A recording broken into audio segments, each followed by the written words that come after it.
I'm Dr. Berry, licensed psychologist, and here I share legal and entertainment news from a psychological perspective.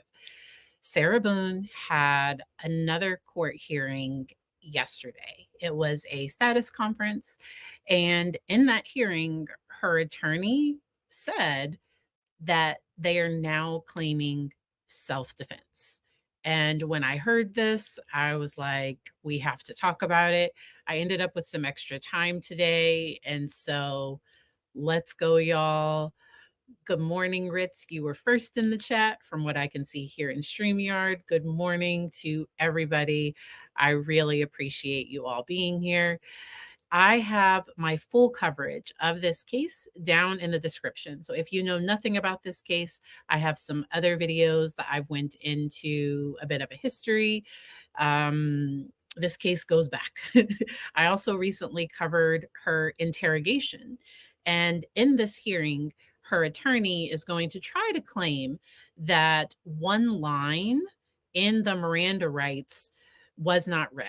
At the end, it's like, do you understand these rights and would you like to talk? It's something like that. That line was not read to her. And so they want to have that thrown out because every statement Sarah Boone has ever given about that day is that it was a good day. They weren't arguing, they weren't having any problems. Everything was fine and it was not intentional. That is everything that she has said. She said it over and over again. The one thing I need y'all to understand is it was not intentional. And it's a, it's a, but now they are going to try to claim self defense. And I do not know how what she did could potentially fit in a self defense claim. So, normally with self defense, there is an active threat or there's that feeling of this imminent threat, and the person does something normally lethal in that moment. There are normally pew pews involved, or there's normally it's not playing hide and seek. And because, first of all, I don't believe they were playing hide and seek. I do not believe at all that they were playing hide and seek. I do not believe that they were having a good day. According to the neighbors heard arguing. The state has the bat, so I think they believe that Sarah Boone's son's bat was possibly used. I believe they may think that the suitcase came down the steps with George in it and that she just went to sleep. A lot of us assume that she likely passed out. I don't know how, like, the went to sleep. I listened to one of the neighbors. I listened to one of the neighbors interviews, and one of the neighbors said that one time she had passed out on his concrete patio. And all of this points to a substance problem, in my opinion, just from what I've seen. Everything looks like there might have been some type of substance issue. And that's what the state is going to point out. Because Sarah Boone is asking for her phone. She believes that there's something on there that will exonerate her, that will help give her access to witnesses. Uh-oh. Is it sounding choppy? So Tracy, let me know if it's sounding choppy. I hope it's coming through my computer. I will check my settings. But let's go on ahead and get started with this hearing. I've even suggested a name. Has the defense ever performed an evaluation of the phone? And the reason I ask this is there were prior experts that were appointed in the realm of electronic evidence. Mr. Cacciatore may have the answer to that question. I don't, but I know that the state, as I stated in my response, we've never prevented anybody from doing that. And as the homicide supervisor, everybody in the unit knows how to go about doing this and allowing a digital forensics examiner hired by a defendant to go and work with the law enforcement team and get another imaging if they are not satisfied with the imaging that's been provided. Mr. Cacciatore, good afternoon, sir. Can you hear us? And if you can you announce your presence for the record, please? and it might be, I'm trying to stream from my office. I'm seeing that the video might be a little choppy. So sometimes I'll close out some of my extra tabs. Sometimes my computer, like, it's not happy. So let me close out some extra things, and that might help with the video. All right. So let's keep going.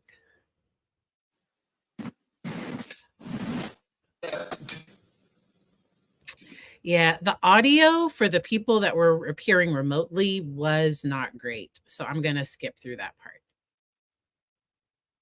Okay. And the judge is going to allow them to do, the defense to do a download of the. I'm going to deny the motion for return of property based on the citations contained in the state's response. And I'll leave it up to you, Mr. Owens, to do what you need to do in order to have that review. All right, I'm gonna do my best. We got about 18 days. I'll cite to the parties for their own benefit. There were motions, specifically defendant's motion to appoint an electronic evidence expert and order the Justice Administrative Commission to pay costs. It was filed back on May 5, 2020. An amended motion was filed the next day, May 6th.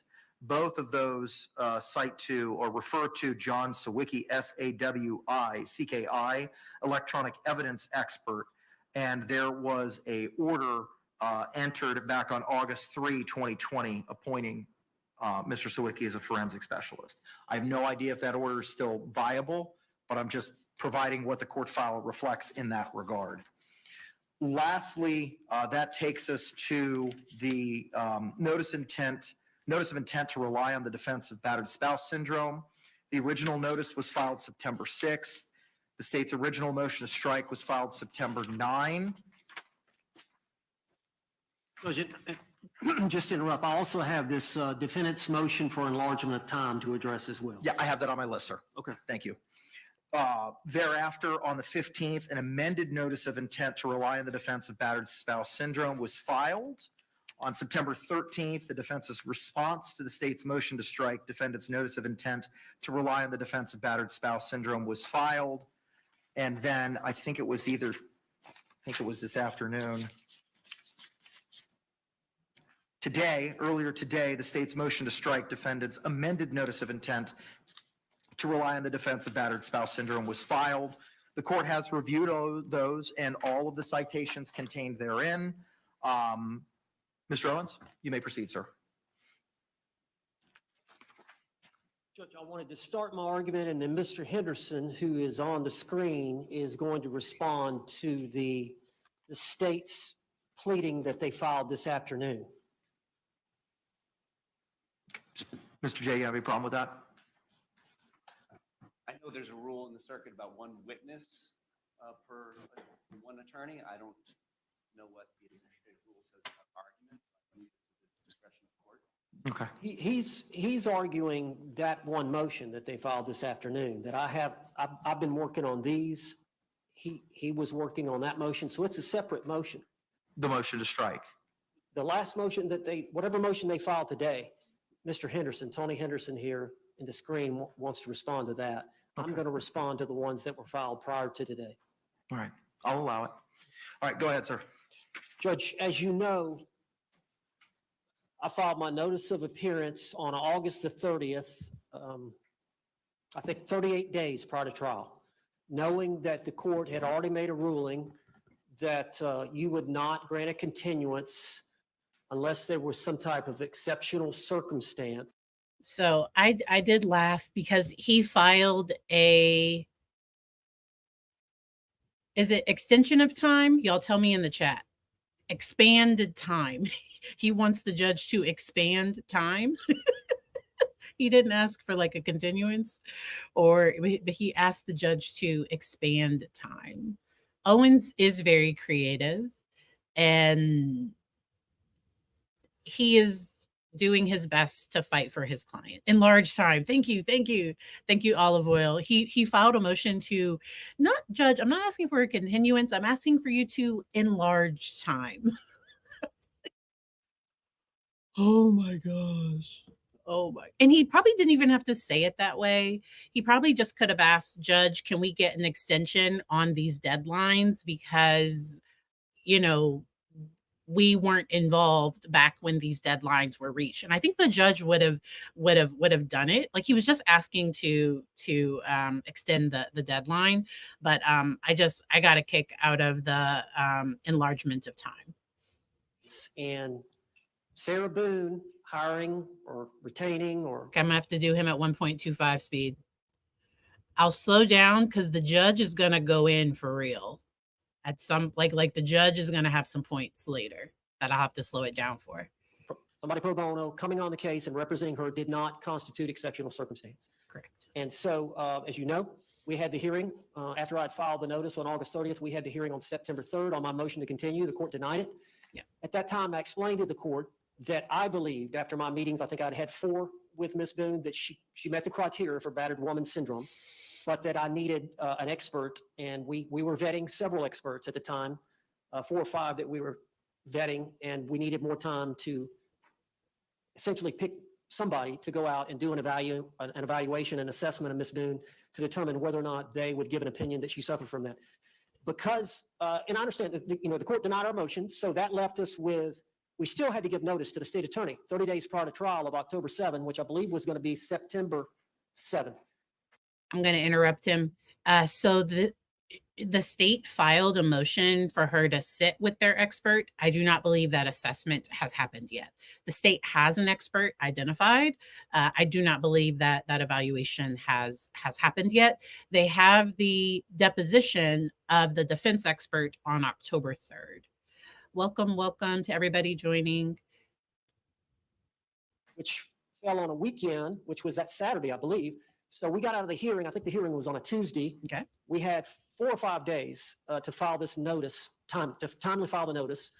So looking at the file, I realized that Dr. Harper had the most time with Sarah Boone. Early on in the case, I think when Mr. Padilla was handling the case, she was appointed by the court to do an assessment and evaluation. And so I reached out to her, and she agreed to come down a couple of days after we had that hearing, and she met with and assessed Ms. Boone. I've retrieved all the notes, the prior notes, and then the notes from that meeting. And then on Friday, I spoke with her, that Friday, which I believe was the date that I filed this notice, September the 6th. That Friday, I spoke with her on the phone and immediately went down and filed the notice of intent to rely on the defense of battered spouse syndrome. We made allegations that Dr. Harper had formed the opinion that at the time of this offense, that Sarah Boone was suffering from battered spouse syndrome. And at that time, we gave the name of Dr. Julie Harper and her address where she could be found and located. And of course, the state has set her deposition for October 1. Now, the state has filed a motion to strike the notice of intent, alleging that we didn't give sufficient facts or evidence. But Judge, realized at the time, I was simply.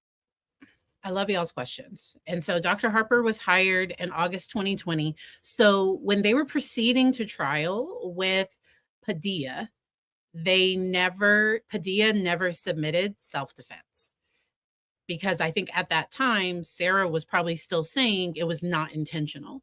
And to do a battered spouse self-defense claim, you have to admit that you intentionally did the harm. It can't be an accident. It can't be battered spouse and it was an accident. And they're going to cover some of that law here that goes into that. Like the Darvo is so real, like the deny and then just putting it back, reversing that victim and offender.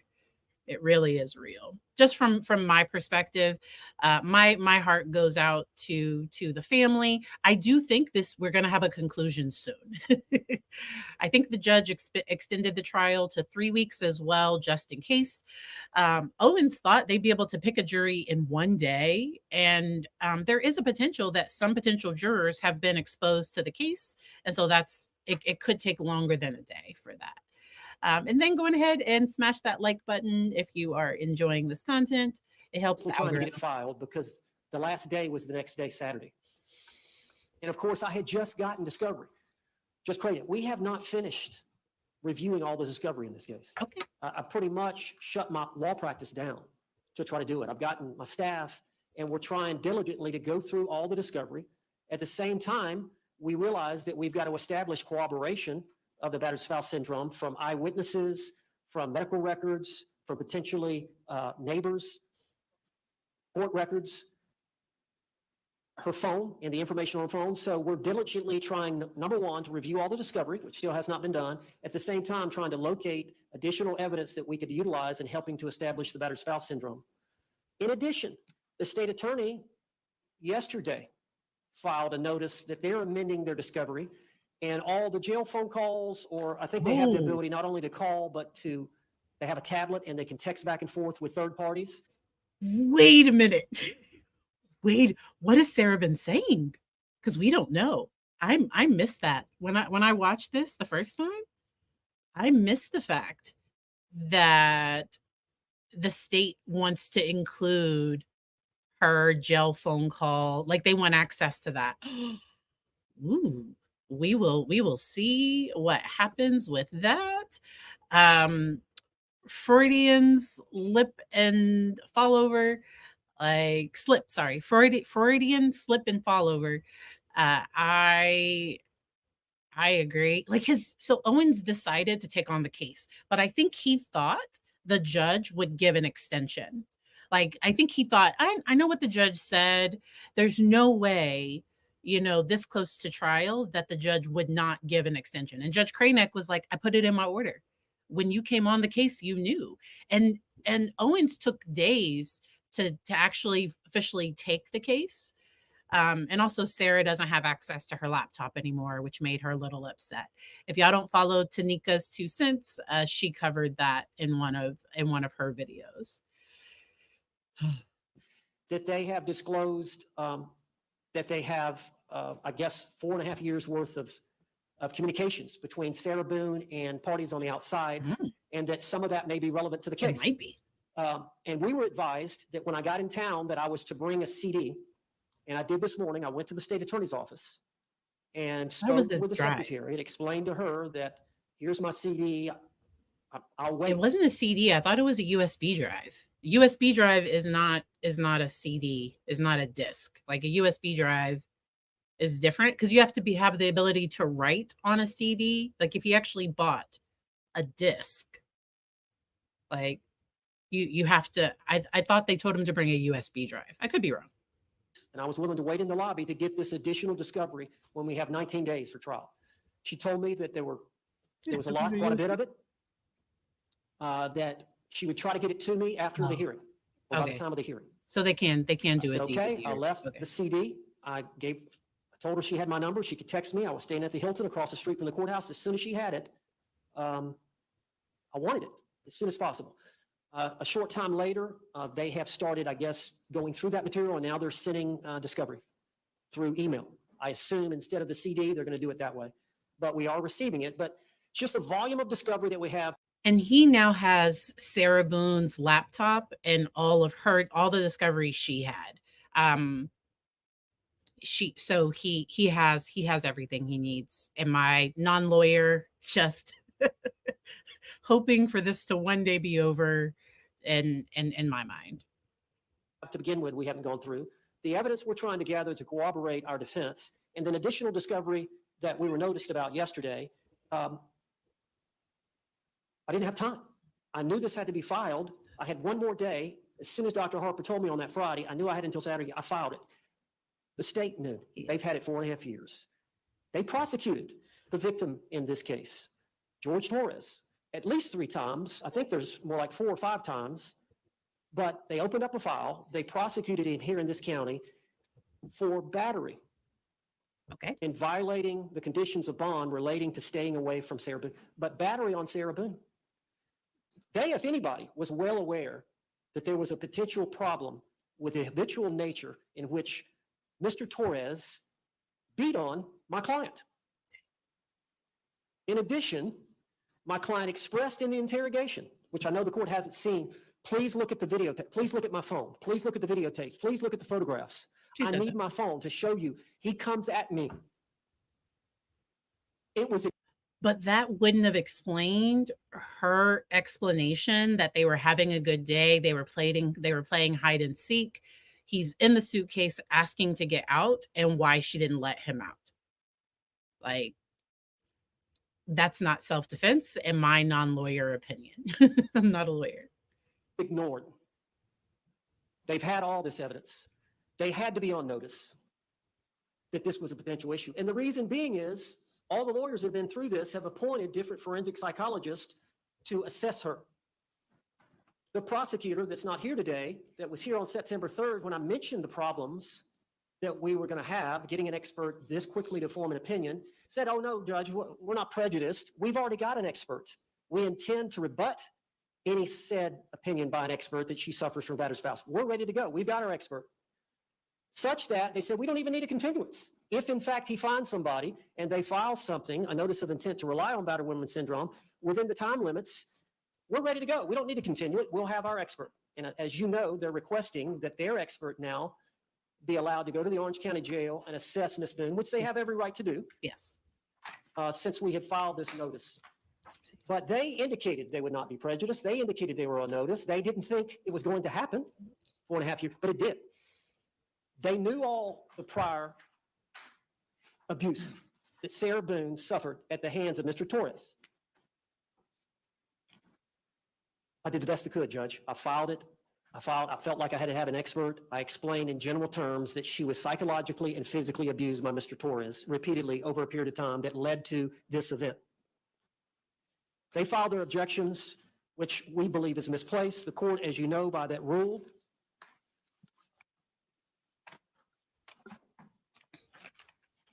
Let me find it. For anyone joining, we're at 1.25 speed. 1.25. It's apparent not only that the state was on notice, that we were going to rely on it, it was prepared to respond and was not prejudiced in any way. The notice of intent to rely on the defensive battered spouse syndrome comports with the requirements outlined in 3.201, given the current circumstances of the case.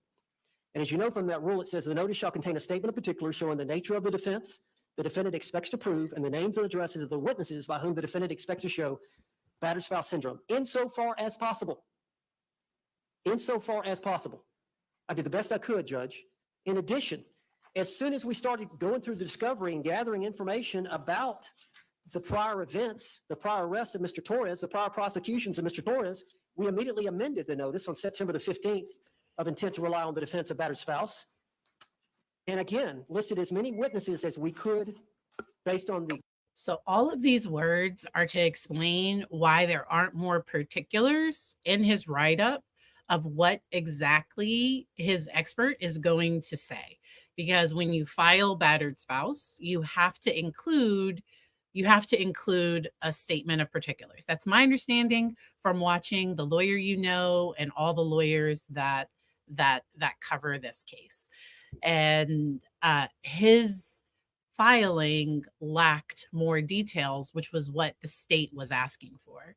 Understandably, because they have to know what their expert needs to look for when they're looking to rebut her claim of self-defense. And this is no shade, because there are people that are in harmful relationships. There are. And so none of this is to shame any of that. In my personal opinion, it sounds like there was mutual harm in their relationship. I think when they drank, that was when there would be more issues. And it sounds like Sarah drank regularly, because in the interview with her ex, Brian, he talks about vodka being her her drink of choice. He talks about just like the excess drinking was why he left her. And she started the relationship with George before her and Brian were divorced. I don't know. But he was like, after they had a kid, it was almost like her life didn't change. She was still trying to stay out late at bars and she wasn't coming home. And that was the final straw for why he did end up filing for divorce. Thank you so much for that super chat. I really appreciate it. I appreciate each and every one of you.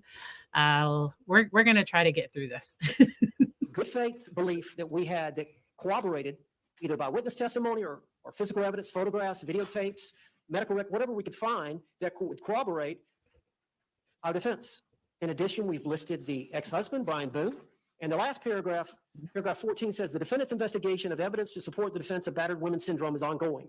The defense anticipates additional witnesses, photographs, videotape, medical records, court records, and other evidence gathered from the defendant's phone will be forthcoming. This evidence will be disclosed as it is discovered. Thank you. Response, sir. Judge, the state is not surprised by any of the evidence that has been in the discovery for years. Yep. I'm not going to belabor the facts in the discovery, but suffice it to say that the decedent and the defendant had a violent relationship. Yep. And generally, this violence seems to be fueled by alcohol. Yep. We're completely aware of all of this domestic violence history. Yep. But that does not make a battered spouse syndrome defense Exactly. any more than being mentally ill without showing more makes for an insanity defense. Their original notice was insufficient, and there's no reason to argue it since they've amended it. So turning to the amended notice, it still does not set forth what they are going to show that shows that she suffered from battered spouse syndrome. Was the decedent isolating her from her family and friends? Nope. Was he telling her that if she ever leaves him, he'll kill her? He didn't even have a phone.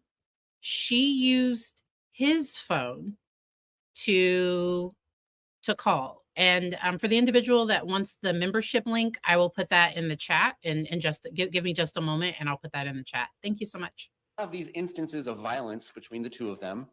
And when we get referred to the ex-husband, Brian Boone's deposition and statement, what he reports is that Sarah Boone would attack him, Exactly. scratch him, punch him, and that she was a habitual alcoholic. And he would have to lay hands on her to restrain her. So we are going to potentially dive into all of this information in trial, but there are still the rules of evidence. And the cornerstone for the battered spouse syndrome defense, which is a misnomer under the case law because self-defense is defense, and battered spouse syndrome evidence is relevant to help a jury understand why it's objectively reasonable for a battered spouse to stay in a situation that puts them in fear of continued violence. The state, and wherein our confusion lies, is nowhere in any of the witnesses or any of the discovery that they have listed, exhibits that they don't even have been listed, medical records and so on and so forth. Nowhere does it set forth this cornerstone that is absolutely necessary before we get into any of this battered spouse syndrome evidence, before we get into any potential reputation for violence evidence of the victim, before we get into any potential specific acts of violence by the victim, before we get into the rebuttal evidence that is going to be offered against her for her violent nature and her drinking. The cornerstone is self-defense. This prosecution is ready. They haven't been sitting back for 4 years, not doing anything.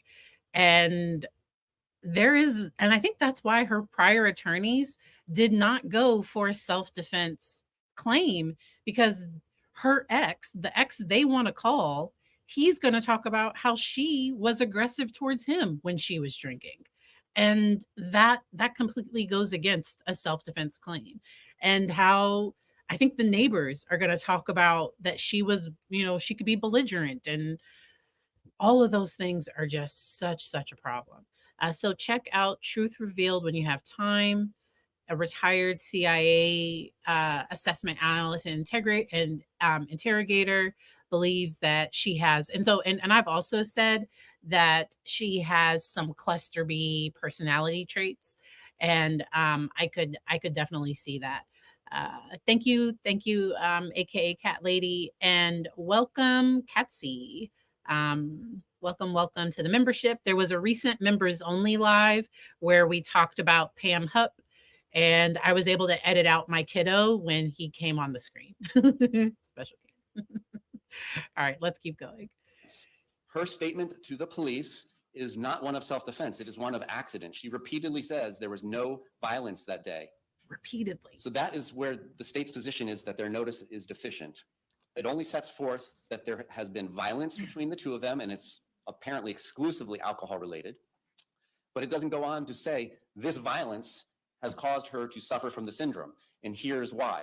She was afraid to go meet with her family. She was afraid to leave. She was any of the things that make up what is actually battered spouse syndrome.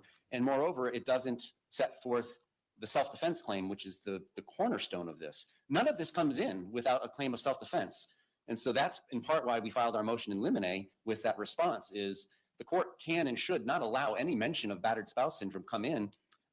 And I personally feel she had him in there to punish him, because what she said was it was a vengeful act, because for second degree, you have to prove depraved heart. And that video, in my opinion, shows depraved heart. Like, y'all are going all out. Welcome, Michelle. Welcome, welcome. And like I said, that new member video, if you check out the membership tab, that most recent video is there. If Pam Hupp goes back to if her trial starts again, because I don't think she was ever tried for the death of the friend who was a friend to her, but Pam was not a friend to her. Whole other case. Sorry if y'all don't know what I'm talking about. it's a whole different case. I'm gonna stay focused. Okay. Until self-defense has been established at trial. And as far as I can tell, the only person that can set forth a self-defense claim, since it was just her and the decedent in the apartment that night, is her. So she'll need to testify, and then she'll be impeached unless there's a ruling that the statements that she made to the Orange County Sheriff's Office are not only a violation of Miranda, but are involuntary and unavailable for impeachment use. That's what we're hoping to avoid, because and she seemed to want to explain what happened. She seemed to want to get them on her side. She at no point asked for a lawyer. She at no point asked to leave. She had questions for them, and it sounded like she wanted to tell her story. She was used to talking to the cops and then getting him arrested in the past. There was that one time when he had marks because she had strangled him. And I think all of that could potentially come in if she attempts this self-defense claim. Because there were clear times from what I've seen that she was aggressive towards him as well. And he just never pressed charges against her. She, in my opinion, seemed to use the court system to like punish him as well. Like, I'm mad at you. You were looking at another girl, so I'm going to call the cops on you. That's from what I saw, that's how she seemed to use that system. I still think it was sad that he didn't even have his own phone. We can't unring the bell during trial. If they put on all of this testimony and evidence about battered spouse syndrome and about the past violence, and then we introduce evidence about her past violence against him and against Mr. Boone, it's hard to unring that bell. And even though King versus State, a 2000, I forget which year, 19 case allows the state to point out the things that are promised in the defendant's opening statement, but then don't come to fruition, that doesn't unring the bell. Yeah. So that's what we're asking for. We're asking for sufficient notice. The statement of particulars that is required by the rule, where is it setting forth there's a self-defense claim, and then there is going to be this shown beyond just the past violence between the two of them. Thank you. Judge, they're scheduled to take the deposition of Dr. Harper October 1, so they're going to know fairly quickly what her opinion is. What's your response to Wagner? We're going to talk about Wagner, Judge, and I don't want to talk about that in a minute, but he's bleeding the argument into state's motion to strike the defendant's amended notice. And I would like for Mr. Henderson to respond to what he said about that. But Judge, I agree. There's two different issues here. The first issue is the sufficiency of the notice and whether the notice is sufficient under the rule. The second issue from the court's perspective, is it applicable? And that's the hang up that I'm having. that's not to be decided today. That's not Wagner, whether it's an accident or whether it's battered spouse and there was self-defense. That's not to be addressed today or not to be decided today. That's going to be based on the testimony from Ms. But what? But it's almost like he's telling the judge how he should do his job, because I think the judge can, especially since the state is saying you haven't submitted enough to put forth this defense. But let's keep going. Ms. Boone about what was going on. But I'd like Mr. Henderson, if you don't, But that's not what Wagner stands for. Wagner didn't allow. Wagner struck after multiple amendments. And the court, and we can take judicial notice of it if you want to, the court has pulled the file from the trial court in Wagner and has looked at the notices that were filed in that case for the battered spouse defense. Judge, ultimately, the female defendant in that case claimed that the firearm discharge accidentally. Correct. And the court ruled, hey, you can't have it both ways. Have It an can't be an accident and at the same time be intentional that you committed as self-defense because you're a battered spouse. Right. Has he seen the interrogation? So when her attorney said that, my brain was like, exactly. Like, she's always said it was not intentional. She's never said it was self-defense. She's never ever said that. And when Owens tries to say that he said it was self-defense, I love this judge. Judge Kranek is like number one, my top judges ever. And he's gonna get kind of frustrated, but in a way of like, I think continuing to set boundaries, because he's been so just level-headed all of this time. And I don't think he would have got this way with Sarah, but because it's lawyer to lawyer, like judge to lawyer, I think he let a little more out than I think he would have said directly to Sarah if she was representing herself. So how is battered? Even It's premature for them to be arguing the question of intent. but that's not what Wagner says. What Wagner specifically specifically? says, although the trial court found the third Did it pause? legally sufficient, the court granted the state's motion to strike the notice and precluded appellant from presenting the battered spouse syndrome evidence at trial. And the DCA says that the evidence underlying in that case was all accident, specifically the located battered spouse syndrome as admissible where the defendant claims accident rather than self-defense. We're not claiming accident. What are you claiming?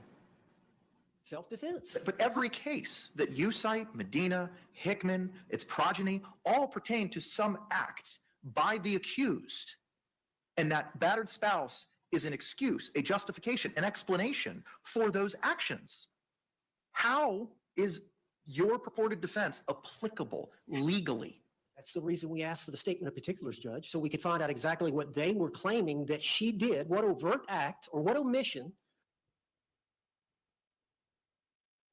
I don't think that's how this works. I could be wrong, not a lawyer. But like, if you're claiming self-defense, you don't get to hear exactly what the prosecution has to then say, oh, this is why it was self-defense. Like, she has to say what she did in defense of herself. And she won't do that because she won't do it. She won't do it. So Dr. Barry, do you know about battered spouse syndrome? Is that the one? Can people in mutually harmful relationships develop it? So there are two different things. So there is the psychological phenomenon, battered spouse syndrome, and then there is the defense. So the legal defense of battered spouse is there's normally a clear victim, and there's normally an incident where they are fearing for their lives, and in defense of their life, they do something. Now, same way with self-defense, a jury and judge might be the ones to decide, was there justifiable force? Could you have done something else? That came up in the Ashley Benefield case. It seems like when the jury found her guilty, they did not feel that, even though she felt in fear of her life, that she did have other options. It doesn't sound like the jury went along with the self-defense claim. And she was not allowed to say stand your ground, because Florida also has a stand your ground law. And within this legal case, battered spouse, she would have to, that lethal act would have had to be because of her fear. Psychologically, we normally diagnose post-traumatic stress disorder, some type of stress or trauma related disorder. Battered spouse syndrome, I think, is mentioned in the DSM. I do not believe, let me check the DSM-5. Is battered spouse syndrome, is that in the DSM-5?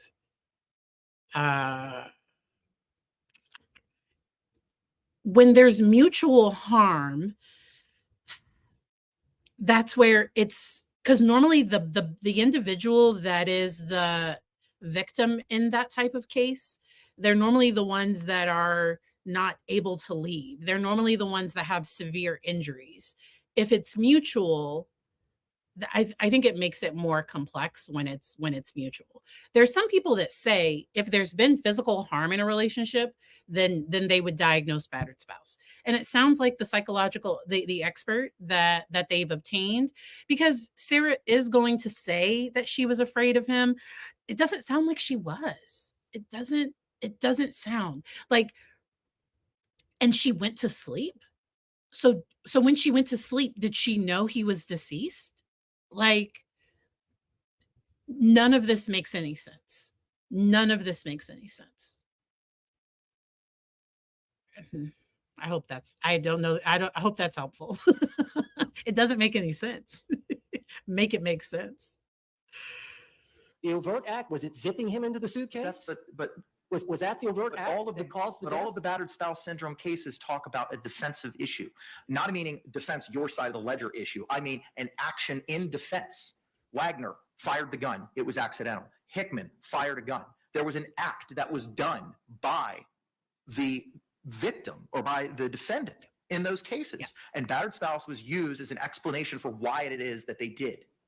How is that applicable to the case at I bar? assume they're going to say she overtly zipped him up in the suitcase. And then left I him there. assume they're going to say he was asking to be let out of the That's in the suitcase video. and she refused. That's what happened. She failed in a duty to act. Later on, she went upstairs and fell asleep. So it's either an act or an omission. But So if I was truly afraid of someone, I would not do that and then go to sleep. Because if they wake up and if I'm afraid of them and if they are harmful to me, they are going to be more harmful. Like, that's like, so either when she went upstairs, she knew he was never getting out, or she passed out upstairs and she wasn't actually afraid that he would do anything to her. This doesn't make sense to me. It just doesn't make sense to me. It doesn't, like, I think they're trying to put on a defense, which I get. But to me, a more helpful defense, and I'm not a lawyer.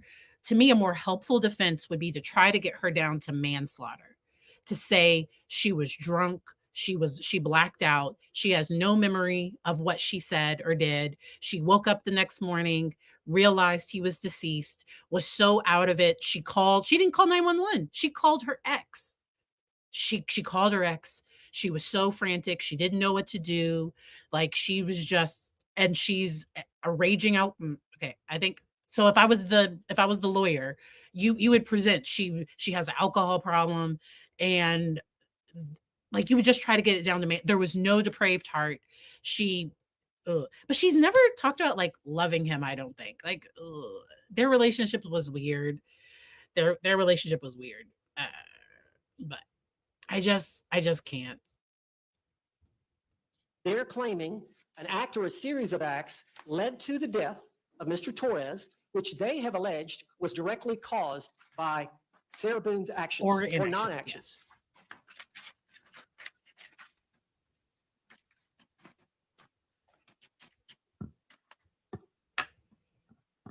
Okay. Thank you for adding this.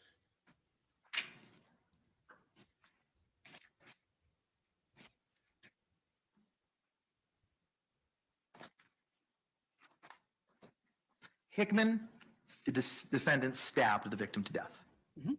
And the justification was battered spouse. In Terry, which you provided to the court, Terry v. State, 467 Southern 2nd, 761, it was firearm. And to me, a dysfunctional relationship is a reason to leave. It does not justify somebody no longer being on the earth. Like, it would have been a reason to leave. And so I agree, ashes to ashes. Like, you wouldn't uh, and I don't there's so many.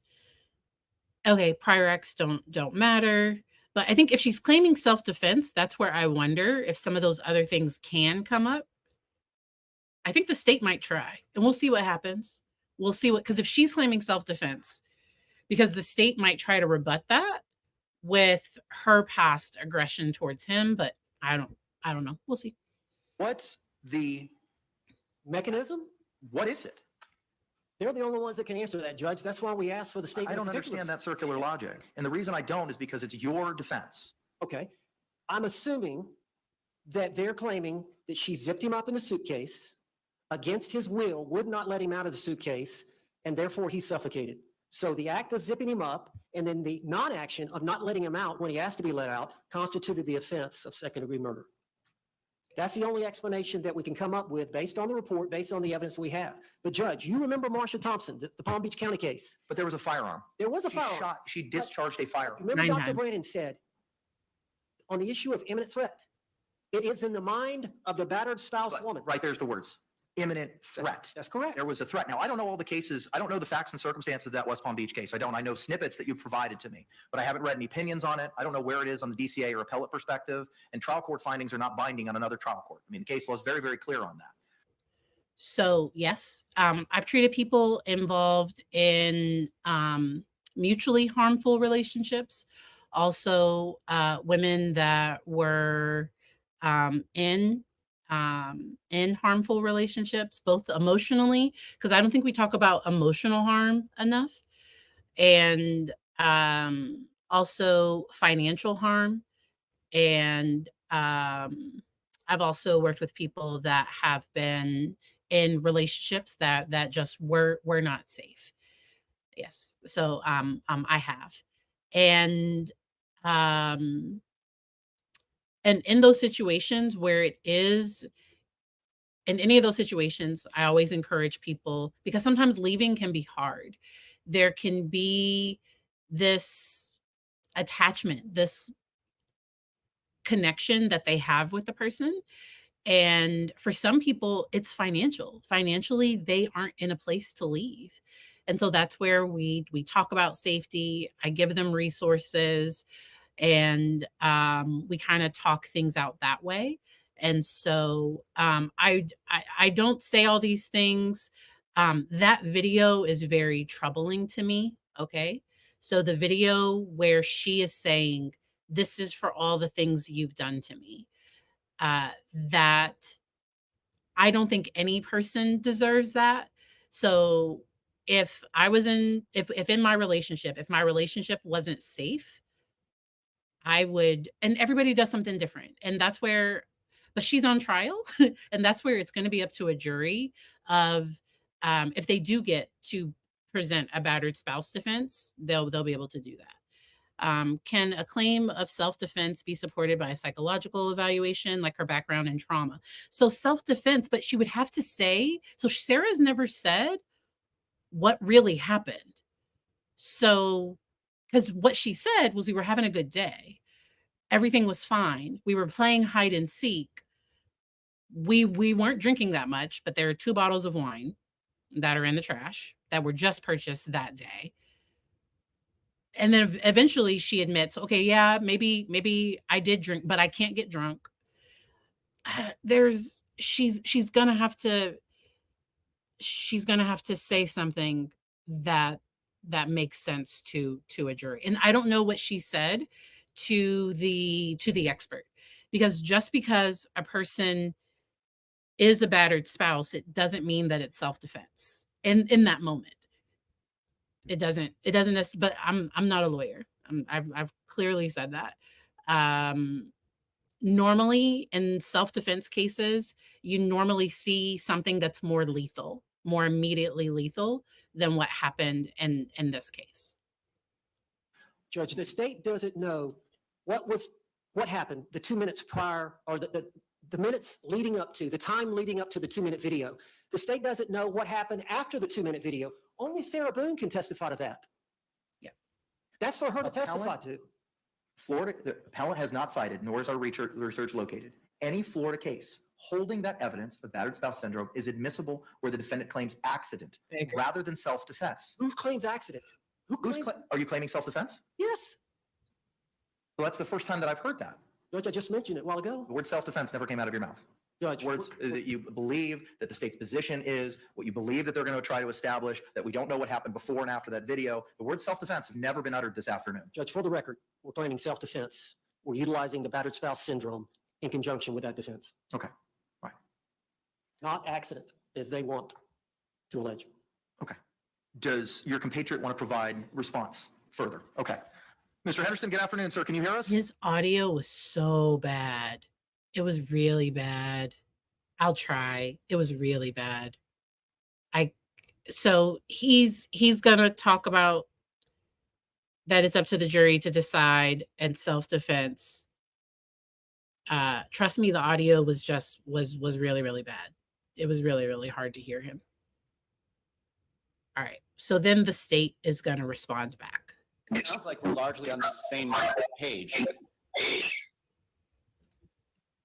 The one point that I would strongly disagree with is that this evidence of battered spouse syndrome is relevant to the subjective belief of the victim or the defendant. That is not what that evidence is used for. It's used to help a jury understand what an objectively reasonable person would do in those circumstances. And there's more cases that I have not cited because I know that would be raised today, but they kicked out PTSD testimony just last year, I believe it's an Okendo, because it was going to the subjective beliefs of the defendant rather than helping the jury understand why an objectively reasonable person in a battered spouse syndrome would stay.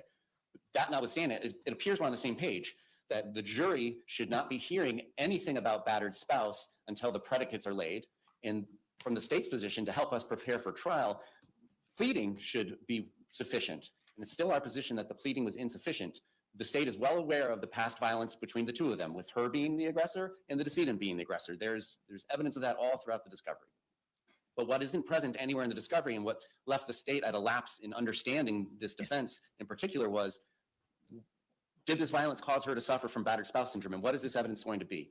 Was he isolating her? Was he keeping her away from family and friends? Was he psychologically breaking her down? Was he doing any of these things that are a component of the battered spouse syndrome? Because all we have is her statements, which are almost 100 pages long, to the sheriff's office, where she repeatedly says that night that nobody laid hands on one another. It was a great night. We were hanging out, drinking wine, doing puzzles, painting, dancing with the dog. And then like everybody else, we were playing hide and seek. And he got into the suitcase and Which once again, that's not how you play hide and seek.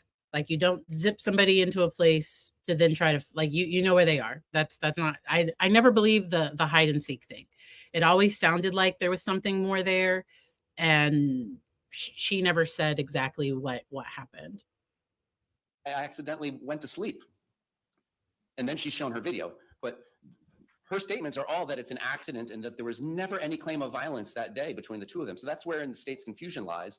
And I don't know how we're going to go about this at trial, if the defendant's going to have to testify in a narrative form, if she's going to come in and testify 100% differently than how she gave statements to law enforcement. But that's where we're at, is we don't want this in front of the jury until all of the requirements are met. And as far as I know, the only person that can say that it was a justifiable use of force that night is her, because it was only her and the decedent in the home that night. And thus far, she has not made any statements about a justifiable use of force. Ever. And then our second complaint about the intent to rely on the syndrome, again, without repeating myself, is it just sets forth that there was past violence between the two of them, but no particulars about what actually makes up the rest of the syndrome. And Sarah has repeatedly said that she doesn't want to be viewed as a murderer. And that might be why she's always said, because there are letters where she has said it was not intentional.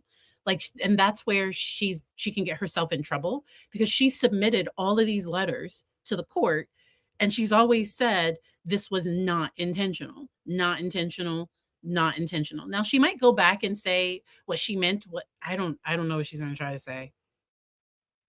I don't know what she's going to try to say. I know she's going to try to figure it out, but usually with self-defense, the defendant testifies. Yep. But in this case, she almost has to, because she's never said what actually happened. And I think the prosecution doesn't want the expert to get up and say everything Sarah said happened, and then they can't cross-examine Sarah. If she does a narrative form, I might try to cover that live. Like I'm gonna have to block off a period of time. I don't know that I can do that. But if she does testify, I will definitely cover it. It does definitely sound like her relationship with George was toxic. It was not safe.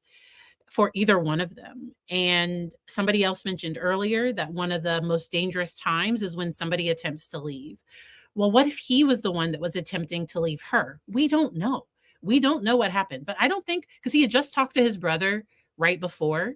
So, right before all of this escalated, he was on the phone with his brother. I know his brother, so I don't know if the state is going to call in his brother, because his brother is likely, because he's on trial as well. And so he would have to be in like a prison jumpsuit. So I don't know if the state is going to bring in George's brother or not. But this is messy. Let's keep going. Syndrome. Thank you. Any other final positions offered in rebuttal to the state's argument, either Mr. Owens or Mr. Henderson? Well, I'll let Mr. Henderson go, but just as it relates to Ms. Boone's testimony, that's what jury trials are for. Okay. Mr. Henderson, any further arguments, sir? Please. You're muted. You will have to unmute yourself. Okay. I'm going to fast forward. Mr. Henderson, you're still muted, sir. Defendant's motion for enlargement of time? It says September 5 on paragraph 3. Are you looking at my defendant's motion for enlargement of time? Yes, sir. Paragraph 3 says Dr. Julie Harper met with defendant Sarah Boone on Thursday, September 5, 2024. Am I looking at the wrong Okay. thing? I'm sorry. I was looking at the wrong one. If you look at the second page, Yes, sir. paragraph 7, Yes. that should be September 17th. Yeah, got it. Okay. I mean, obviously the court's order, the August 5 order speaks for itself. Judge, and as you know, we came in late. Dr. Harper formed an opinion that week. We filed a notice of intent to rely on battered spouse. It's ongoing. That's all I can say. We're working, so we're doing bad. everything we can I couldn't do it. to uncover evidence consistent with our defense. The problem is it's 4.5 Oh, years good. ago. Okay, good. Thank you. The apartment complex in Thank you for adding this. So it's a different brother, not Juan. So I follow this case, and okay. So he has many brothers. Okay. So I wasn't sure. So they're probably going to bring in the brother that he was on the phone with that night. And because the defense is going to try to make George out to be the villain and that Sarah was just a victim.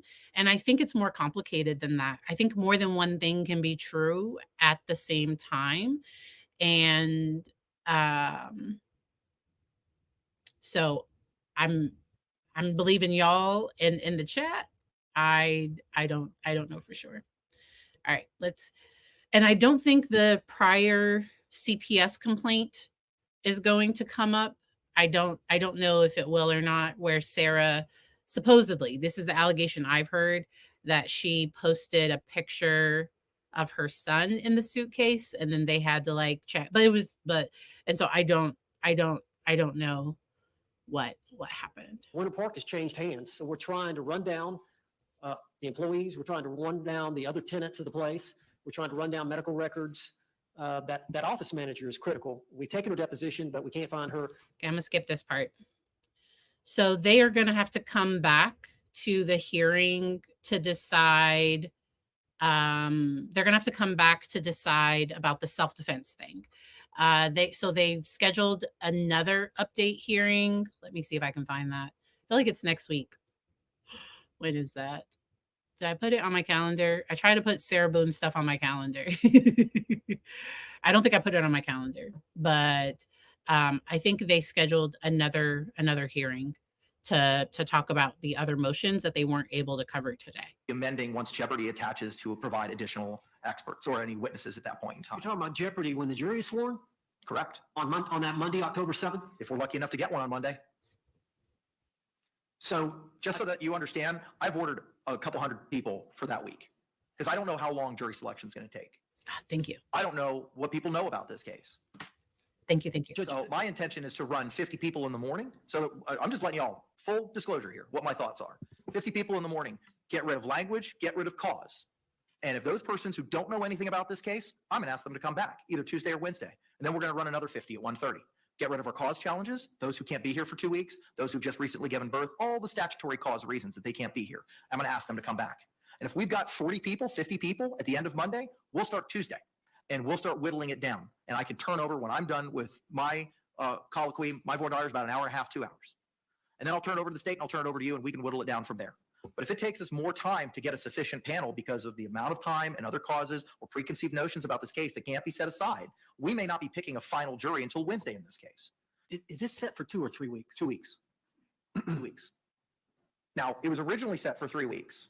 And then when we talked about it, when you came on board, we had shrunk that to 2. Now, if we think that that may change, I'd rather discuss that now than a week from now. If you think we need 3 weeks, I can try my best to make that happen. But I respectfully need to know that sooner rather than later. Because in all candor, I don't know how long it's going to take. I did not anticipate. I anticipated we were going to be able to pick a jury in one day. I would love to be that bullish. I hope we can. I'd love to be able to. I'm just telling you what I've been working with jury services. That I've got 50 people teed up for 9 a.m. I got 50 people teed up for 1:30. And that will continue throughout the day, the week. It's easier for me to say, we don't need you. Go home. You don't need to show up for jury service than it is, Sorry, I need my bad. bodies and we don't have them. Now- So it is 1.25. So, but the judge was a little more feisty than normal. So I'm gonna slow it down to normal. If we're able to get a jury in one day, fabulous. But if we can't, I have that backup. I believe if we pick the jury in one day, we could try the case in 2 weeks. But if it's going to take a little bit longer, and again, we don't know from now until October 7th what other evidence or what other witnesses we're going to uncover. So in the abundance of caution, I'm going to ask the court, if possible, to set 3 weeks. I don't think it's going to take 3 weeks, but I don't know how long jury selection is going to be. I don't know what additional evidence we're going to uncover, additional witnesses from now until October 7th. So to be on the safe side, I would ask for 3.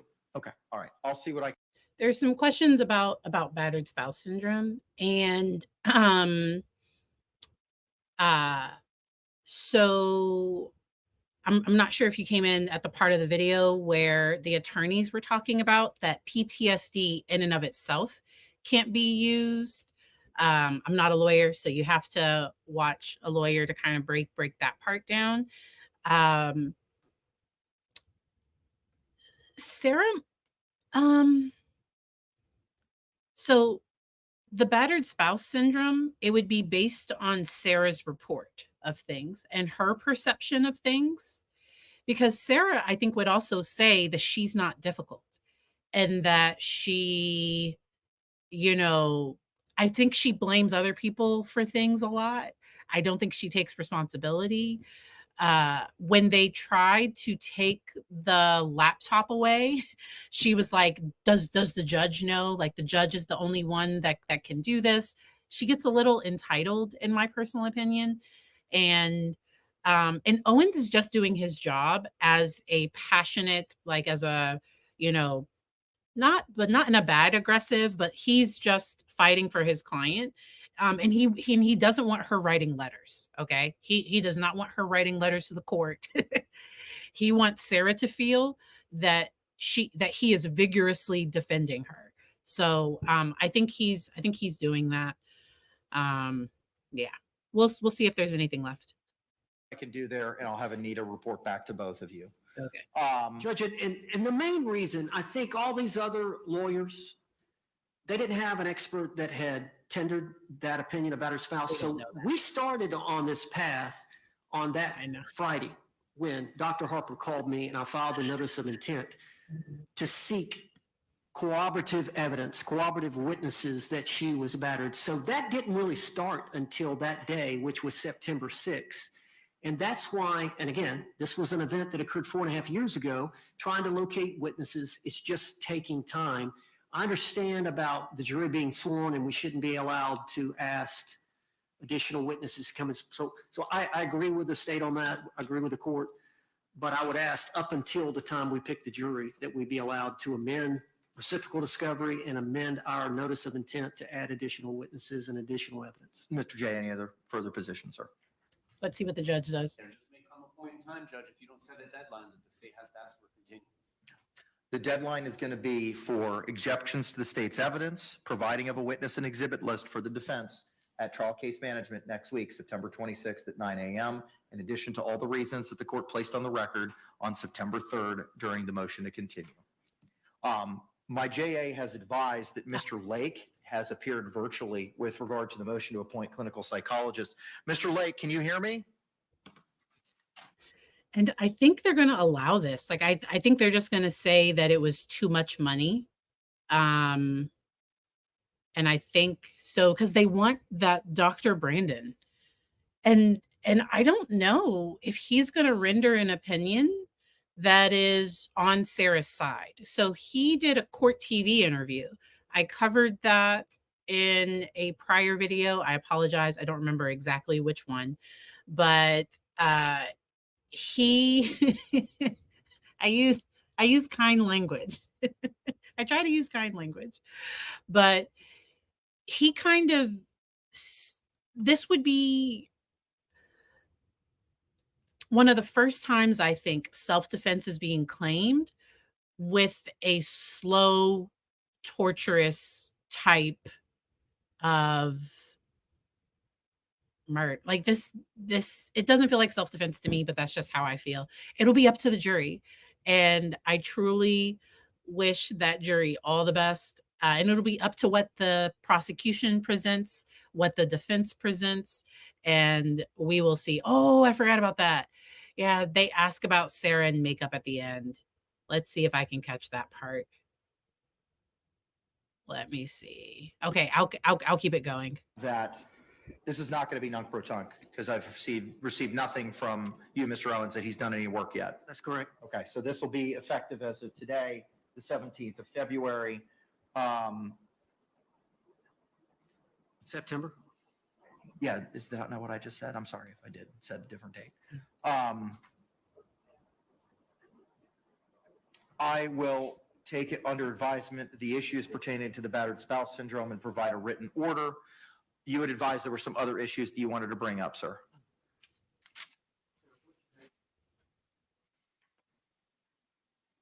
She wants a hairstylist and makeup. Not quite.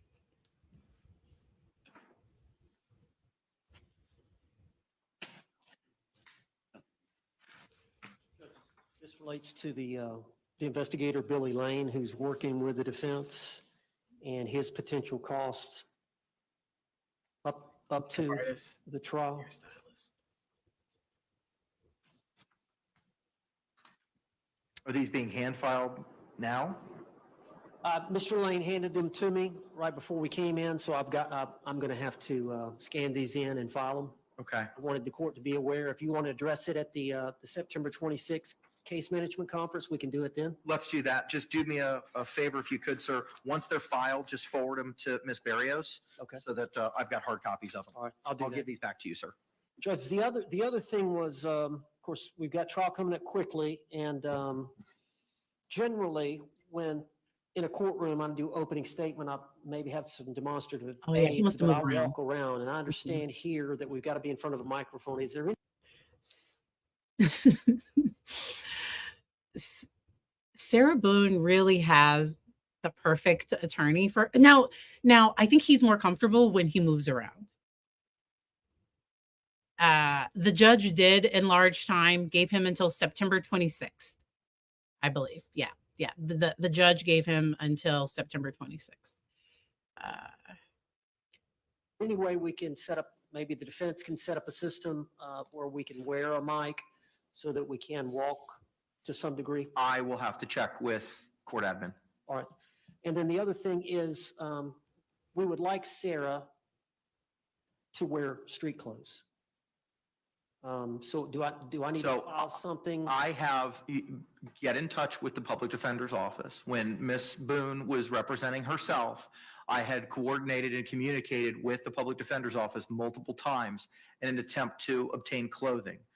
Before you came on board, Mr. Owens, Barry Click, BARRIECLICK, had provided the total amount of clothing that they had that would fit Ms. Boone, including shirts, pants, slacks, skirts. And that was the time where she would be allowed free reign and was going to have the shot. Lori looked good. And I think she can order, like if she has money, because I think makeup is something female inmates can order, but I think she wants it for free or to be paid for by the court or by her lawyer. And Device on her lower leg. I would ask that you can email Ms. Click. You can find her information on the Florida Bar webpage, and ask her if the public defender would assist you in provided clothing. They were going to while Ms. Boone was representing herself, and I imagine that offer would still be extended. Judge, and I anticipate 2 more pretrial hearings. One is the case management conference, and 2, if I file the motion to suppress the statement made during the interrogation, we would probably have to set a separate date. Can she wear street clothes at those 2 hearings? If you could get it to her. Okay. So that's something you have to. So I think Sarah doesn't want to be filmed in jail clothes anymore. Like, I think she wants pictures of her. Like, I think she wants regular clothes. She knows we stream all this, and I think she wants to be in regular clothes. Now, there are other defendants that have been able to do that. So that is a thing that sometimes happens. It is a thing. To work with corrections. I don't know that they're going to let you do that. Now, when it comes time to trial, she would like for us to have some makeup for her and somebody to fix her hair in a way that's presentable to the jury that she would like to be presented. Do I need to file a motion on that, or? I think Yeah. you're going to have to. Okay. Sorry, I heard. Yeah. I believe that's all I have, Judge. Okay. All right. Anything else, State, we need to address? All right. Anything else, Mr. Owens, or from your co-counsel? No, Judge. Okay. Whew. So that was that. Y'all know sometimes I say things incorrectly. It's not on purpose, but yes, because she lost her ability due to her behavior. She was not provided a public defender, but he's a defense attorney. So when I say that, I mean he's a defense attorney. That's what I meant. Anytime I said public defender related to Mr. Owens, he is a defense attorney. I don't know if they're going to get clarity on if he's getting paid or not, because he keeps submitting to the courts that he's pro bono, but he made that statement to Court TV, but it doesn't matter. I don't know that anybody cares. I think the state just wants to get through this, and they want to move on with all of their other cases that they have. Karen, I was thinking the same thing. Like, I don't know what they would do to, wait a minute, I was trying to get Karen's, what they would do to her hair, like that she couldn't, like, I don't know what she wants to be done to her hair. I don't know if she's wanting a haircut. I don't know what she's expecting. And I don't think JAC is going to provide her with somebody to do her hair. Sometimes there are inmates, there are other people that can like brush it or comb it or something. But yeah, that's when some people get the braids. But yeah. Thank you. If it's Alicia, I'm not sure. Welcome from Poland. There's probably a Polish way to say that. I apologize if I'm saying your name wrong. Thank you so much. I enjoy every stream, but this is the first time I'm able to catch live. Yay! Your coverage of this case is amazing. No, I make mistakes. You did not make any mistakes. I know in Poland they don't speak, but I speak a little German, not a lot. Just a little bit of French, not a lot of that either. I learned in school. And I don't blame her for asking. I don't blame her for asking. I think she can definitely ask because she might get it. There's some things that she asked for that nobody else got. So, and it's not, those like pigtails. Couldn't you see Sarah with those braids? No.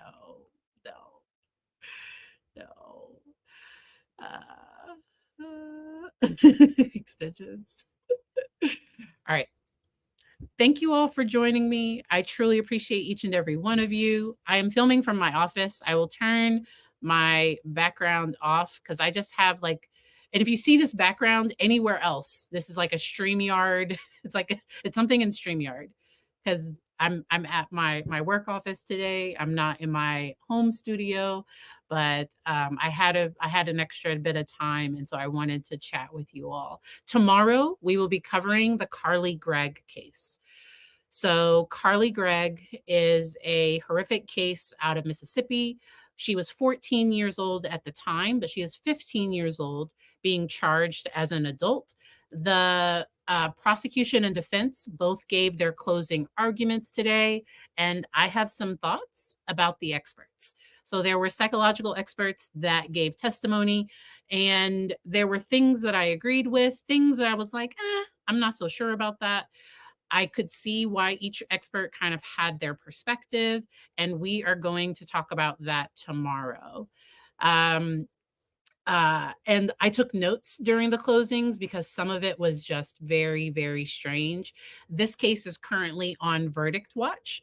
And so if there is a verdict in this case tomorrow, we will cover that as by tomorrow. We will cover that as well.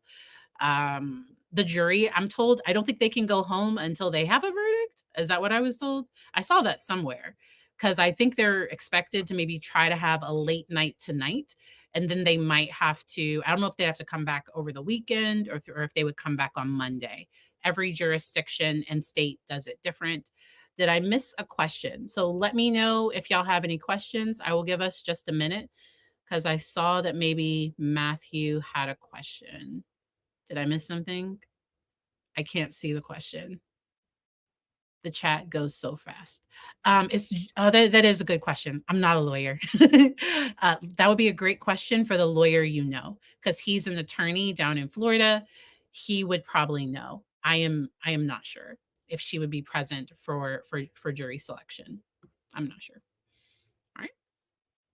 All right. I hope you all have a good weekend and y'all have a good one. Bye. Okay, I can't find my end stream. There we go. Bye.